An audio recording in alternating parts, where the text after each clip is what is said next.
ahora de que pues ya configuramos nuestro ambiente y ya nos hemos familiarizado un poco más con los notebooks, cómo operan, ¿qué te parece si ahora nos entramos un poco más de lleno a Python? Y qué mejor manera que iniciar que entendiendo sus tipos de datos, ¿no? ¿Cómo puedo manejar yo los tipos de datos de Python? Y aquí muy importante, pues Python es un lenguaje de programación que no es fuertemente tipiado, lo que significa de que nativamente se le va a asignar un tipo de datos en función del valor directo que se le asigne a la variable, ¿no? Entonces, puede ser tanto como una ventaja como una desventaja.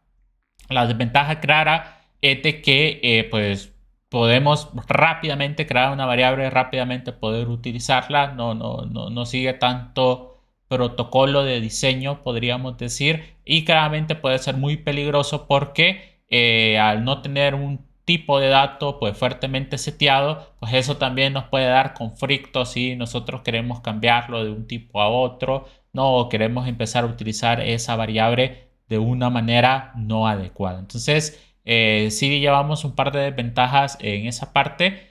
Cuando se declaran parámetros de funciones, sí que se le pueden asignar, ¿no? Un poco, o por lo menos dar la sugerencia a nivel de contrato sobre qué tipo de dato es el que nosotros se le puede realmente llegar a setear.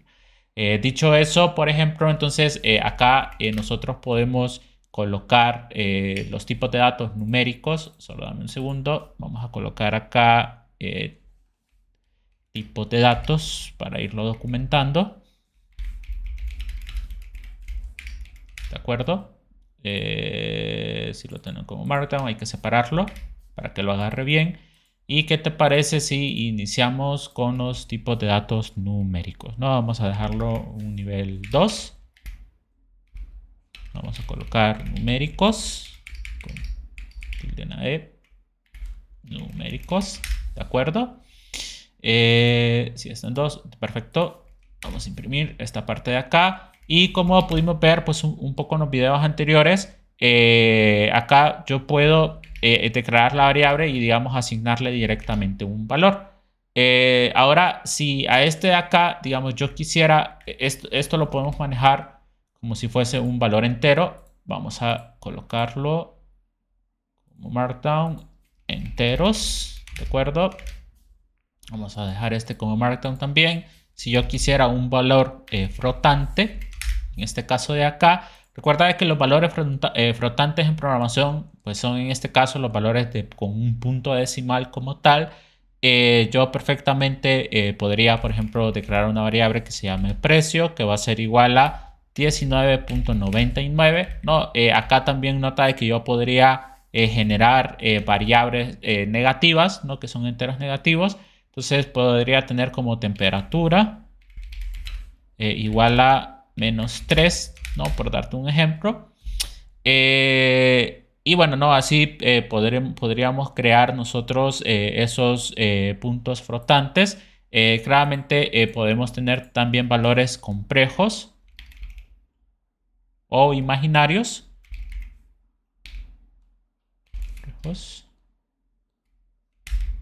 Perfecto. Y este número complejo o al que denominamos también como complex a nivel de Python, complex, ¿no? En esta parte de acá, podría, por ejemplo, decir que un número complejo va a ser igual a 3 más 4J, ¿no? En este caso utilizamos la J para poder denominar ese número complejo o ese número imaginario, ¿no? Al que nosotros vamos a querer operar. Y nota como al momento de que yo quiero imprimir ese valor, pues lo denota a través de esta manera, ¿no? También claramente nosotros podemos tener cadenas de texto. Este ya podría ser otro tipo de dato. Entonces vamos a manejarlo como cadenas de texto. ¿De acuerdo? Y vamos a dejarlo con 2. En las cadenas de texto, la verdad es que aquí Python, como casi todos los lenguajes de programación, de hecho, pero tiene unas maneras muy interesantes, ¿no? En cómo nosotros podemos combinar el texto de lo que nosotros vamos a querer operar. Por ejemplo, yo puedo colocar un nombre, ¿no? Y vamos a colocar acá el nombre de, por ejemplo, Aurora. ¿De acuerdo? Si yo quiero imprimir, ¿no?, el valor de Aurora, está en minúscula, por lo cual respeta el tema de las minúsculas y mayúsculas. Entonces hay que tener pues su cuidado con esa parte. Si yo quisiera, digamos, generar un párrafo completo, igual lo podemos hacer a través de 3 dobles comillas, ¿no?, para poder abrir, y 3 dobles comillas para poder cerrar. Entonces esto aquí ya nos va a dar la flexibilidad de poder escribir de manera ordenada, como por ejemplo, hola. Sí, mi nombre es Aurora, ¿no? Siguiendo, por ejemplo, el ejemplo del nombre que utilizamos en esta parte de acá, ¿no? Y me gusta mucho la lectura, ¿no? Entonces, aquí, por ejemplo, podríamos también, me gusta mucho, bueno, vamos a dar 2 puntos, ¿no? E ir colocando acá información, la lectura, ver películas, ¿de acuerdo? Y si yo imprimo este valor de acá, no, nota de que pues él automáticamente coloca los saltos de línea, ¿no?, que nosotros especificamos a través de este párrafo de acá. Ahora, si nosotros quisiéramos hacer un poco más dinámico esta sección de acá, nota que yo puedo colocar una F, ¿no?, al inicio del string que yo estoy tratando de generar, y ya podría yo colocar dinámicamente los valores de variables que yo haya colocado en esta sección de acá. Entonces, si yo cambio, por ejemplo, el valor a Corina, por darte un ejemplo, y vuelvo a imprimir este valor de acá, e imprimo el párrafo, ¿no?, nota cómo ahora cambió, ¿no?, el valor, ¿no? Hola, mi nombre es Corina y me gusta mucho tal y tal cosa, ¿no? Por lo cual, pues le da bastante flexibilidad en cómo nosotros podemos manipular estas cadenas de texto que nosotros podemos ir formando. Otro ejemplo pues bastante común, digamos, ya de una manera un poco laboral, es cuando nosotros queremos hacer consultas, queries, y queremos formar, digamos, las consultas de una manera pues un poco dinámica. Por ejemplo, nosotros podríamos tener valores como un esquema, ¿no?, que normalmente uno puede trabajar encima de un DBO, lo cual yo no lo recomiendo mucho, pero es una de las prácticas que algunas personas, malas prácticas de seguridad que algunas personas usan o siguen al momento de que crean bases de datos de SQL Server, ¿no? Podríamos tener una tabla, por ejemplo, que se llame, qué sé yo, employees, ¿de acuerdo? Y si quisiéramos hacer, digamos, alguna consulta, algún query, podríamos hacerlo de esta manera. Ahí colocar select asterisco from. Digamos, aquí ya podríamos colocar, vamos a colocar la F. Aquí podríamos colocar el esquema punto la tabla o el table. Vamos a colocarlo en inglés. Table en esta sección de acá. Y nota que cuando yo imprimo el query, pues me va a aparecer la consulta tal cual como yo la voy a querer enviar a algún cliente de SQL para que me pueda ejecutar la consulta, ¿no? Entonces, claramente los enters, pues no, el cliente de SQL el motor de base de datos va a saber cómo interpretar esos enters, pero definitivamente aquí esto me ayuda muchísimo a la lectura de mis documentos, ¿no? De la misma manera, déjame introducirte súper rápido los arreglos o las listas, vamos a decirlo mejor. Entonces, déjame agregar ese otro tipo de dato. Vamos a colocarlo como Markdown y vamos a llamar listas. ¿De acuerdo? Vamos a empezar con las listas de los strings, ¿no? Y siguiendo el ejemplo que teníamos en la parte de atrás, vamos a suponer que vamos a tener una lista y aquí los vamos a denotar con corchetes, a través de corchetes. Y por ejemplo, vamos a asumir que vamos a tener las listas del nombre de columnas, como por ejemplo el ID, el first name, last name, ¿de acuerdo? Y si yo imprimo los valores de estas columnas en esta sección de acá, pues vas a poder ver esa lista con esos elementos de tipo string que yo voy a empezar a querer manipular posteriormente. Claramente, si yo quiero extraer un valor o un elemento en particular de esta lista, lo puedo hacer a través de los corchetes y seleccionar el elemento que yo voy a querer tratar o extraer de esta lista, ¿no? Recuerda que esto, ¿no? Que esta corchetes es como si fuese una especie de llave, ¿no? Que yo quiero utilizar para poder seleccionar un elemento de la lista que yo creé previamente. Siempre se inicia desde 0, 1 y 2, ¿de acuerdo? ¿No? A medida vaya agregando más elementos, van a ser más índices, ¿no? Los que se van a ir abriendo también y que yo voy a poder operar. Si yo quisiera entonces traer el segundo elemento de la lista, lo tendría que hacer a través de 1, porque recuerda que siempre inicia desde el elemento 0, 1 y 2. Y si yo lo mando a imprimir, pues nota que me va a traer únicamente el valor string o un valor crudo, ¿no? Que son, por ejemplo, los valores que nosotros estamos modificando en esta sección de aquí. Ahora, si a esta lista o a este elemento de acá yo quisiera operarlo, ¿no? O hacer algún tipo de operación o transformación, los strings en Python traen ciertas funciones que la manera en cómo yo las voy a poder operar.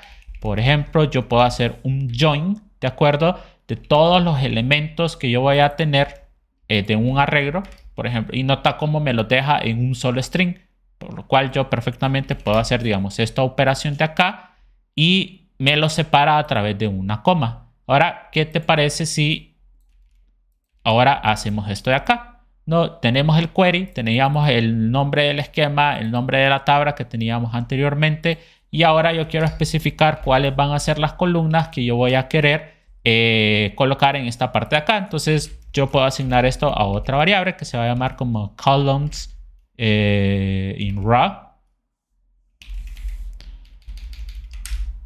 Vamos a ver, hay que colocar el igual. No, lo colocamos en esta parte de acá y cuando yo mando a imprimir mi query, nota cómo él automáticamente pues me va formando, ¿no? Esa consulta o ese query que pues, yo voy a querer ir manipulando, ¿no? Si yo quisiera agregar un elemento a esta columna de acá, puedo hacerlo a través de columnas.append. Vamos a agregar un nuevo elemento como por ejemplo la dirección, address, ¿de acuerdo? Si yo imprimo columnas, nota cómo se agregó ese nuevo valor, ¿no? Dentro del arreglo, por lo cual nota de que si yo ahorita quisiera imprimir nuevamente query, pues por el hecho de haber agregado un valor, ¿no? A esta parte de acá, eso no significa de que mágicamente el valor de query se va a modificar acá, ¿no? Recuerda de que tendría que volver a correr esta celda para que se vuelva a refrescar su valor, ¿no? Entonces, una vez que ya lo he ejecutado y lo vuelvo a correr, vamos a ver, columns in raw. Perdón, claramente tengo que volver a modificar, a correr este también porque columns in raw es la transformación que yo estoy haciendo de las listas que tengo en esta parte de acá. ¿De acuerdo? Y hoy sí ya vas a poder ver ese nuevo valor que yo voy a tener en esta sección de aquí. Así como puedo hacer appends, también puedo eliminar. Entonces lo puedo hacer a través de un drop o un pop. Déjame verificarlo. Vamos a ver.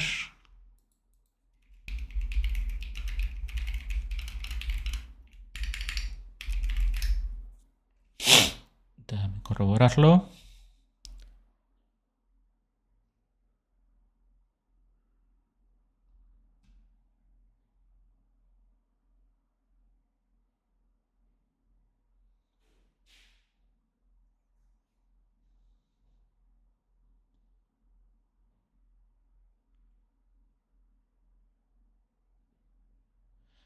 index.remove.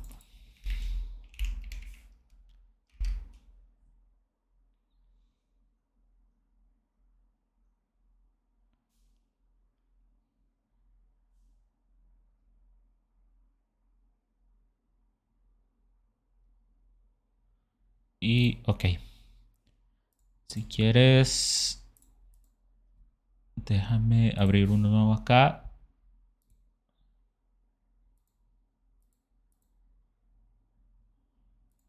Vamos a colocar un Markdown.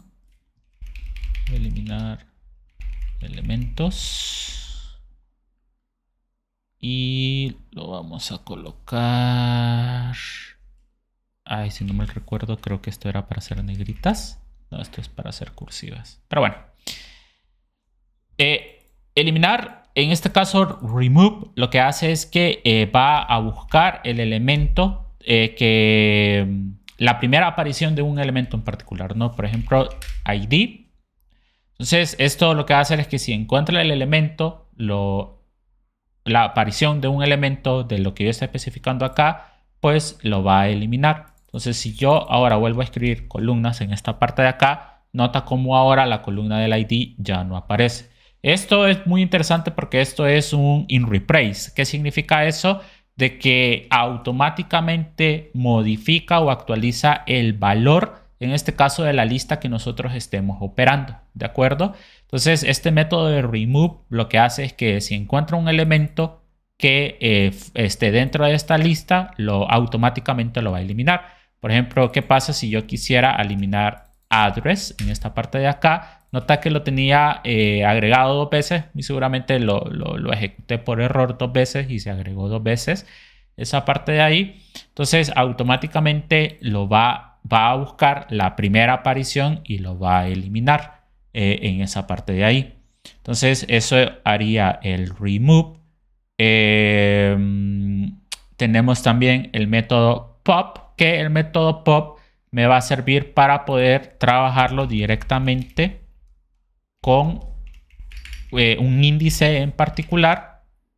Digamos, ahorita el elemento 2, bueno, para poder acceder al elemento 3, digamos, yo quiero eliminar este elemento de acá. Nuevamente vuelvo a contar 0, 1, 2. Entonces yo quiero eliminar el elemento 2.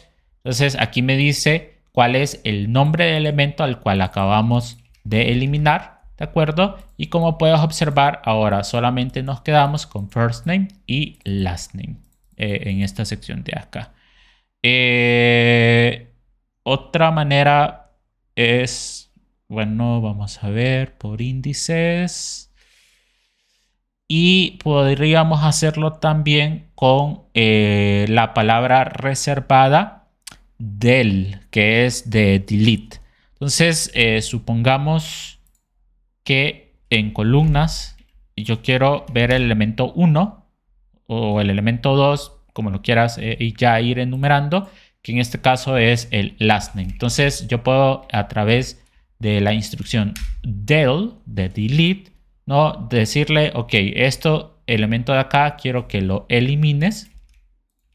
Puedo dar en columnas y como puedes ver ahora ya solo nos quedamos con first name, como lo teníamos originalmente, ¿no? Bueno, originalmente lo teníamos con todos estos valores de acá, pero puedo tener estas distintas opciones para poder ir eliminando los elementos que yo tengo en mi lista. Déjame volverlo a ejecutar. Vamos a ejecutar columnas. Vamos a volver a imprimirlo acá para que veas que tengo absolutamente todos. Y si yo quisiera, digamos, eliminar todos los elementos, podría hacerlo a través de la función clear. Lo vuelvo a ejecutar y nota que ahora el elemento estaría totalmente vacío. Puedo hacer filtros también de mi lista. Solamente para poder hacer eso, pues ya ocuparía crear una función. Digamos, yo quiero tener una función de números, ¿de acuerdo? Que van a ir de, vamos a ver,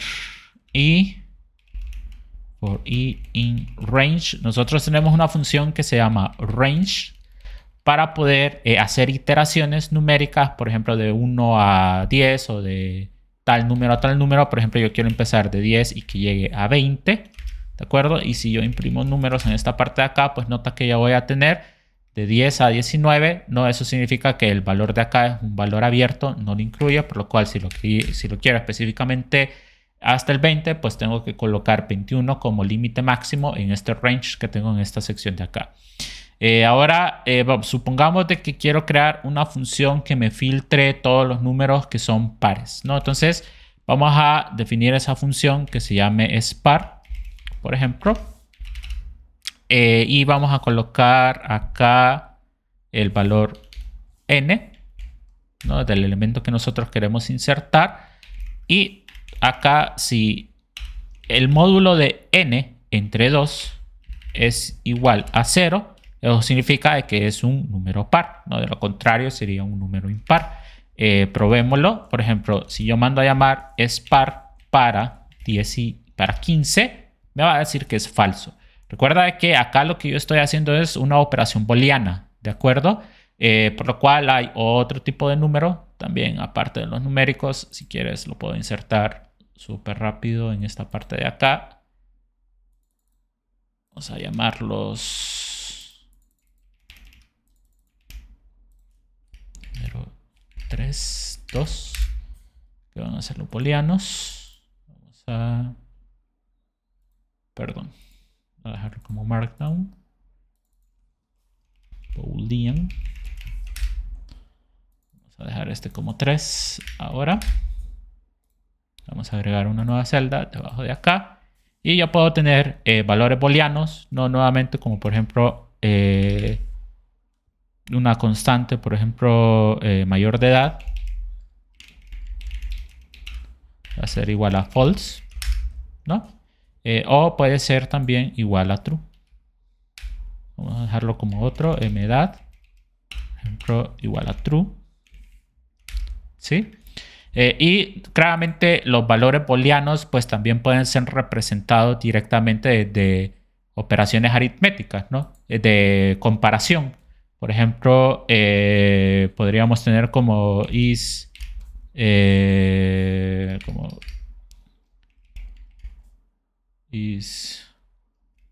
less than n, ¿no? De cualquier número en particular. Por ejemplo, nuevamente, este es un nombre de una variable que yo estoy generando. Digamos, si yo coloco que 3 es menor que 1, ¿no? El resultado de esto claramente debería de ser falso, ¿no? Por lo cual, si yo imprimo ahora is less than n, ¿no? Aquí me va a decir que es falso, ¿no? Entonces, cualquier operación, ya sea aritmética, bueno, perdón, cualquier operación de comparación que yo esté haciendo acá, pues también lo va a interpretar como un valor booleano, ¿no? Por ejemplo, yo aquí podría hacer como is less or equal, ¿no? Podría simplificarlo como is less or equal, ¿no? Aquí estoy colocando solo las abreviaciones. Y podría colocar, por ejemplo, un igual, ¿no? Entonces es 3 menor o igual a 3, ¿no? La respuesta, vamos a ver, debería de ser true. ¿Qué está pasando? Esto de acá, claramente cambié el nombre de la variable, ¿no? Y me va a aparecer que es un true, ¿no? Ahora si yo coloco 2 en esta parte de acá, me dice true porque 2 sigue siendo menor o igual que 3. Y si colocara 5, pues me devolvería ese valor falso, ¿no? Entonces, regresando a esta parte de acá, nuevamente aquí lo que yo tengo es una operación de comparación, ¿no? Recuerda que tanto los menores, mayores, ¿no? Y los iguales, pues también me sirven para poder comparar. Entonces, por eso aquí me retorna un false o un true, ¿no? En esta parte de acá. Ahora, digamos que yo quisiera hacer ese filtro de la lista de números que yo tengo en esta parte de acá. Entonces, para poder hacer eso, podemos colocar list, ¿no? Que sería otra palabra reservada, por ejemplo, en cómo yo puedo declarar los valores de una lista que yo quisiera pues estar operando.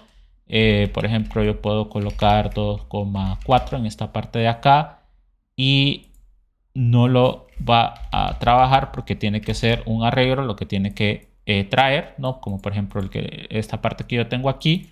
Entonces, por ejemplo, si yo pongo list de números, nota que esto es como querer hacer una copia, ¿no? Por ejemplo, de estos elementos que yo tengo en esta parte de acá. Entonces, si yo ahora quisiera hacer un filtro en esta parte de acá, yo puedo tener una función de filter dentro de list, importante, esta parte de acá. Y en esta sección de filtro yo voy a especificarle cuál es la función que yo voy a querer correr, que en este caso es la función de spar. Y aquí voy a especificar en este caso con quién lo voy a querer correr, que va a ser con esta lista que yo tengo en esta parte de acá, ¿no? Entonces, haciendo eso, pues lo que va a suceder es que me va a retornar ahora todos los números que son pares de las listas que tenía originalmente, ¿no? Y así sucesivamente, pues podríamos ir haciendo pues, distintos tipos de operaciones. ¿Esto lo pude haber hecho con una sola línea de código? La respuesta es sí. Son un poco más complicados de leer definitivamente, pero sí se puede. Vamos a hacer el ejercicio. Si me equivoco, pues lo corregimos. Entonces, digamos, así como yo hice este de acá, ¿no? De for de tal a tal, pues vamos a partir, ¿no? De que lo vamos a hacer a través directamente de números, ¿no? Entonces, nuevamente vamos a colocar acá un i for in números. Vamos a colocar acá i. Entonces, aquí lo que estaría haciendo es que i va tomando cada uno de los valores que yo tengo en esta parte de acá. ¿Y qué quiero hacer yo? Yo quiero de que si el valor que yo estoy evaluando es un par, que sí lo coloque, ¿de acuerdo? Entonces, para eso, entonces vamos a hacer una pequeña validación en esta parte de acá. Sería, vamos a ver, déjame pensarlo.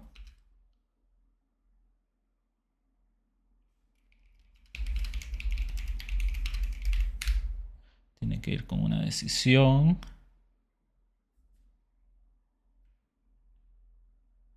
Sería if y numeral de 2 es igual a 0. Vamos a ver. Voy a hacer que sea un tema de sintaxis.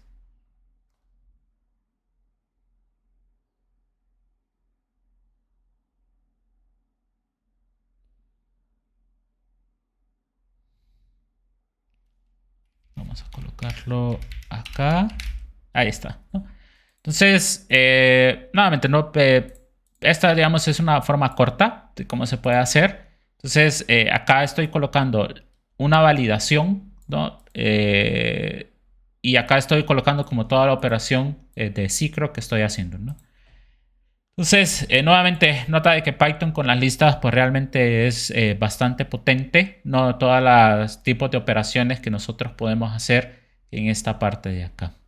Entonces, bueno, tenemos los enteros, tenemos los booleanos, tenemos las cadenas de texto. Bueno, acá como 4, que serían las listas, ¿de acuerdo? Y sus distintos tipos de operaciones que podemos hacer en esta parte de acá. Vamos ahora a ver el set, me parece que es.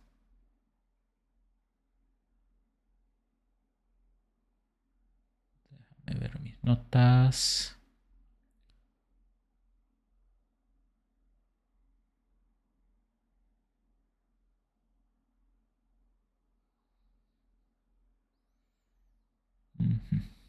Vamos a ver. Vamos a colocar Markdown. Listas 5. Colocarlo así. 5.sets. Sets viene pues un poco del tema de conjuntos, ¿de acuerdo? Y a diferencia de las listas que como puede ver se crean a través de llaves, este va a ser a través perdón, a través de corchetes, ¿no? El set lo vamos a hacer a través de llaves. Entonces, lo interesante de, por ejemplo, transformar una lista a un set es que una de las particularidades de los sets es que siempre tienen que ser valores únicos, ¿no? Entonces, si yo tengo acá, por ejemplo, 1,2, ¿no? Y corro esto y lo imprimo, nota que al final lo único que yo voy a tener van a ser el 1 y el 2, ¿no? Porque el set siempre se va a quedar con el último elemento de un valor repetido, ¿no? Que haya encontrado para poder mantener siempre los valores únicos que nosotros estemos operando en esta sección de acá. Claramente, si yo quiero agregar un nuevo elemento acá, aquí distinto a las listas que se hace a través de un append, aquí vamos a utilizar el método add. Por ejemplo, ahora si yo quisiera agregar el elemento 2 que anteriormente ya lo había agregado, lo que va a suceder es que no lo va a agregar, ¿de acuerdo? Pero si a este de acá yo le agrego el elemento 3, ¿de acuerdo? Y lo imprimo, no, pues ahora voy a tener 1, 2, 3, ¿no? En esta parte de acá. Entonces es altamente útil, ¿no? Para cuando nosotros queremos manejar como esa colección de elementos únicos que nosotros vamos a querer estar operando, ¿de acuerdo? De la misma manera puedo crear otro tipo de dato que se llama frozen set. El frozen set, por ejemplo, me sirve como para manejarlo de maneras constantes, ¿no? Por ejemplo, yo sé que frozen set, por ejemplo, yo sé que las vocales, ¿no? Pues siempre van a ser exactamente las mismas. Voy a tener la A, la E, la I, la O y la U. ¿De acuerdo? Entonces, por ejemplo, si yo a este elemento de acá, yo quisiera agregarle uno nuevo, como por ejemplo la C, no, pues me daría el error porque una vez que yo ya declaré ese set que yo estoy tratando de operar, pues simple y sencillamente ya queda congelado, ¿no? El mismo Frozen nos lo dice y nos daría el error, ¿no? Pues querer modificar ese elemento o ese set de datos constante que ya había definido, ¿no? Entonces esto lo voy a comentar, ¿no? Y solamente vamos a dejar como comentario en esta parte acá de arriba. Vamos a colocarlo como markdown, ¿no? La línea comentada de abajo nos daría error. Perfecto. Vamos a correrlo. Y este sería pues el tipo de dataset. Otro tipo de dato bastante interesante y bastante importante que debemos de considerar o tomar en cuenta son los diccionarios. Por allá en estructura de datos muy seguramente vistes un tipo de dato que se llaman hash tables, ¿no? Que tienden a ser ese como llave valor que nosotros podemos crear o trabajar. Entonces, esos llaves valores se representan mucho como si fuesen objetos que nosotros vamos a estar creando. Las llaves siempre las vamos a empezar a identificar a través, bueno, vamos a crear el nuevo tipo. En este caso van a ser los diccionarios. Y vamos a colocarlo así. Entonces, por ejemplo, yo voy a tener acá nombre. Va a ser igual a Wayeb. Apellido. Va a ser igual a Caballero. ¿De acuerdo? Y nota cómo pues me imprime esta parte de acá, ¿no? Entonces, esto yo lo puedo asignar a, digamos, info. A una variable que se llame info, la voy a imprimir y nota cómo yo tendría ahora como esa especie de objeto modelado a través de los diccionarios en Python. ¿Qué significa eso? Si yo quisiera, digamos, agregar un nuevo valor, como por ejemplo edad, ¿no? En este caso sería 35, al querer imprimir info, nota cómo automáticamente ese valor es agregado al diccionario que yo estoy creando, ¿no? Nuevamente un diccionario como es llave de valor, pues los valores pueden llegar a tomar distintos tipos de valores primitivos también, o puede inclusive tener un arreglo, o puede inclusive tener otro diccionario embebido dentro de él. Por ejemplo, si a info yo quisiera especificarle como los skills, ¿de acuerdo? ¿No? Y por acá vamos a tener los skills de aprendizaje, autoaprendizaje. Vamos a poner habilidades un poco brandas, autoaprendizaje en esta parte de acá. Tengo la parte de priorizar actividades. ¿De acuerdo? ¿No? Y así sucesivamente. Entonces, si yo vuelvo a imprimir info, nota cómo automáticamente, pues, ahora yo voy a tener unos 3 tipos de datos. No tengo asignado acá. Tengo nombre y apellido con valores strings, edad con un valor entero y skills con una lista de tipos de string. Ahora, digamos, si yo quisiera empezar a operar este diccionario de acá, por ejemplo, yo quisiera eliminar skills, podríamos hacerlo de la misma manera en como vimos con las listas. Yo puedo a través del comando delete especificar en el diccionario, en este caso, cuál es la llave que yo voy a querer eliminar. Por lo cual, si yo lo vuelvo a imprimir, nota cómo ahora ya no existe ese valor que asigné anteriormente a este diccionario. Vamos a, por ejemplo, vamos a volverlo a correr. ¿De acuerdo?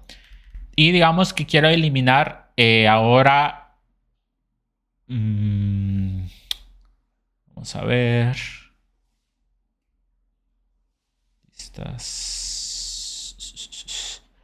Eliminar de skills. ¿De acuerdo? Nota que este me devuelve esto de acá, ¿no? Si yo selecciono el elemento 0, que es el C, y lo quisiera eliminar, y vuelvo a imprimir info, nota cómo de la lista que yo definí en esta parte de acá, se eliminó únicamente el valor de esta parte de skills de acá, ¿de acuerdo? Entonces, aquí ya, pues las opciones se pueden empezar a potenciar, ¿no? Si quisiera agregar, digamos, un elemento a esa lista de skills, ya una vez creado, en este caso, el diccionario, yo podría venirme aquí a skills.append, ¿de acuerdo? ¿No? Y aquí a especificar otro tipo de habilidad, ¿no? Como por ejemplo la empatía. Y vamos a imprimir info y nota cómo ahora tengo ese segundo elemento, ¿no? Entonces vamos a dejarlo con los 3 elementos, ¿no? Sin haberlo eliminado. Y nota cómo ahora tengo autoaprendizaje, priorizar actividades, empatía, etcétera, ¿no? Y así sucesivamente, pues yo voy a poder ir creando e ir operando los diccionarios que pues de una u otra manera pues recuerda mucho a la clase de programación orientada a objetos, donde yo puedo empezar a modelar un poco esas entidades que pues describen, ¿no?, la instancia de algún objeto que yo voy a querer empezar a operar posteriormente, ¿no? También nuevamente aquí yo podría crear digamos trabajos, ¿no? Y este va a tener como valor otro diccionario, ¿no? Por darte un ejemplo. Entonces yo voy a especificar acá, por ejemplo, que yo he trabajado en la UNA y digamos que este va a ser llave valor de qué tipo de proyectos o actividades son las que enseño en cada uno de mis trabajos. Por ejemplo, acá una de mis actividades es la educación, preparar material,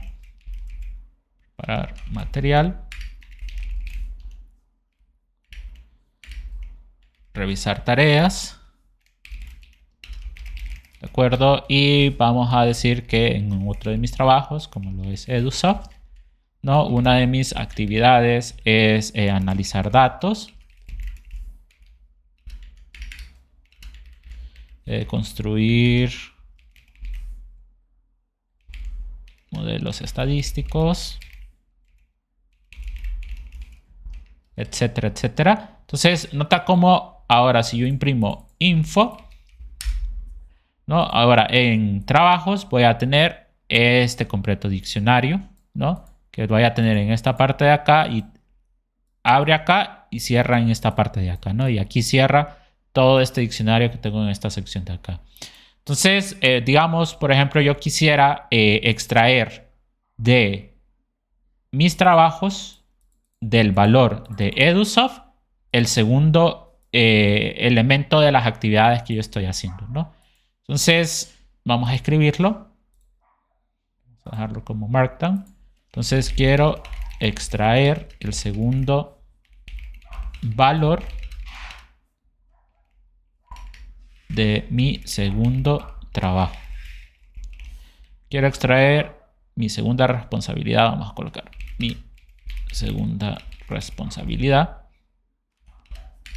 de mi segundo trabajo. ¿De acuerdo? Entonces, ¿cómo haríamos eso? Bueno, pues en info nos vamos a ir a trabajos. Mira que aquí es muy importante ir colocándolo de la manera en cómo fue definido. Por ejemplo, yo aquí cometí, digamos, la mala práctica de que todo lo he estado manejando en minúsculas, pero lo puse en mayúscula. Entonces vamos a dejarlo como mayúscula acá, porque si lo dejara con una T minúscula, pues lo que pasaría es que me va a dar un error porque no existe ese índice como tal. ¿De acuerdo? Ahora, me dice que de trabajos de mi segundo trabajo, ¿de acuerdo? Entonces, acá, ¿cómo puedo yo acceder al segundo elemento de un índice? No, porque alguien me podría decir, ah, bueno, pues yo sé que tu segundo trabajo es EduSoft porque así lo listaste, ¿de acuerdo? ¿No? Y me devolvería este valor, pero lo podría hacer, por ejemplo, especificando un número, y la respuesta es no, porque esto busca siempre obtener el elemento, digamos, busca matchar, ¿no? O hacer un empate del valor que estoy agregando yo con la definición de todos los índices que yo tengo. Ahora, existe, por ejemplo, una función que se llama keys, que si yo le imprimo, a ver, es una función que si yo le imprimo, nota que esto me va a devolver todas las llaves, ¿no?, que existen dentro del diccionario que yo he estado trabajando o que yo he estado creando. Ahora, yo quiero las keys, en este caso, de trabajos, ¿no? Entonces, si yo hago eso, pues aquí ahora yo voy a tener que la key número 2, que en este caso va a ser el elemento 1. Vamos a ver por qué no lo opero, porque es una lista. Vamos a ver si lo hacemos esto. ¿De acuerdo?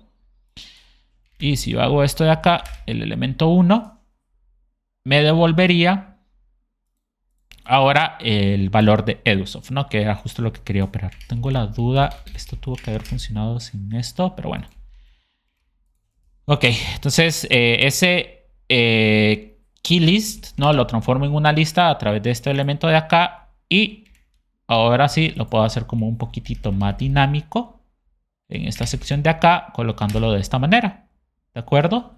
Y acá ahora voy a colocar vamos a ver, quiero extraer mi segunda responsabilidad, que va a ser también el elemento 1, ¿no? ¿Y cuál sería? Pues construir modelos estadísticos. Dicho eso, vamos a dejarlo hasta acá. Todo lo que es los tipos de datos y operación entre conjuntos de Python, que podríamos decir que este es como un básico. Entonces, así como yo construí un diccionario donde ya empecé a combinar distintos tipos de datos, empecé a eliminar, etcétera, pues me gustaría que hicieras tú también tu propio ejercicio, ¿no? Crea, por ejemplo, trata de modelar algo, ¿no? Digamos, un carro, una cafetería, ¿no? Lo que tú quieras. Haz una operación, un seteo inicial, y ve haciendo como agregar un atributo que tenga otro diccionario, un atributo o llave, perdón, que tenga una lista de valor, ¿no? Y así como pues yo hice este mismo ejercicio de que quiero extraer mi segunda responsabilidad de mi segundo trabajo, ¿no? Entonces, ¿cómo haría esa operación para poder extraer ese elemento en particular o para poder querer operarlo, ¿no? Entonces, lo dejo un poco a tu creatividad, ¿no? Para que pues también empieces a empaparte y a familiarizarte un poco con las estructuras y los tipos de datos que tenemos en Python.